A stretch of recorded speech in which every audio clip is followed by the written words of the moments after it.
எனக்கு ட்ராயிங் பண்ணுறதுலலாம் அவ்வளோ பெருசாக கான்ஃபிடென்ஸ் இருந்தது இல்லை. ஆனால் இந்த ஒரு வேலை. Hi hello, welcome to Steffi Jones channel. ஒரு நாள் நான் ஒர்க் முடிச்சு வீட்டுக்கு வந்துட்டு இருந்தப்போ என் ஃப்ரெண்டு ஒருத்தவங்க கால் பண்ணி ஒரு ட்ராயிங் ஒன்று பண்ணி கொடுக்கணும்னு சொன்னாங்க. நான் உடனே எனக்கு ரியலிஸ்டிக் ட்ராயிங்லாம் வராது அப்படின்னு சொல்லிட்டு கொஞ்சம் அவாய்ட் பண்ண ட்ரை பண்ணேன். ஆனால் அவங்க என்னை விடலை. இதெல்லாம் நம்ம ஸ்கூல் டைமில் ரெக்கார்டில் வரைஞ்ச ட்ராயிங்ஸ் தான், நீ அதெல்லாம் பண்ணிடுவேன் அப்படின்னு சொல்லிட்டு கன்வின்ஸ் பண்ணிட்டாங்க.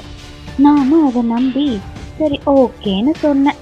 ஆனால் ரெஃபரன்ஸ் இமேஜ் பார்த்ததும் நான் அப்படியே ஷாக் ஆகிட்டேன். ஏன்னா ரெஃபரன்ஸ் இமேஜில் இருக்கிறது எல்லாமே பிளான் பார்ட் மைக்ரோஸ்கோப்பில் எடுத்த ரியலிஸ்டிக் இமேஜஸ். அப்புறம் என்னை நானே கன்வின்ஸ் பண்ணிவிட்டு கிரிட் மெத்தடில் ட்ரை பண்ணி பார்ப்போம்னு ஆரம்பிச்சிட்டேன். ஆனாலும் உள்ளுக்குள்ளே கொஞ்சம் பயமாக தான் இருந்தது.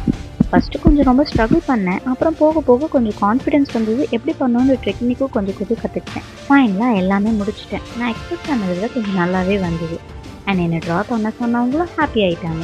அப்புறம் அன்எக்ஸ்பெக்டடாக ஆனால் எக்ஸ்பெக்ட் பண்ண பேமெண்ட் கூட ஜாஸ்தியாகவே கிடச்சிது. ஒரே பட்டர்ஃப்ளைஸ் தான். ரொம்ப ஹாப்பி ஆகிட்டேன். ஸோ இதிலிருந்து நான் என்ன கற்றுக்கிட்டேன்னா, பொறுமையாக இருந்து ப்ராக்டிஸ் பண்ணி நமக்குள்ளே இருக்க பயத்தையும் செல்ஃப் டவுட்டையும் தூக்கி போட்டுட்டு ட்ரை பண்ணால் எதுவுமே இம்பாசிபிள் இல்லை. So do your best, God will do the rest. Thank you.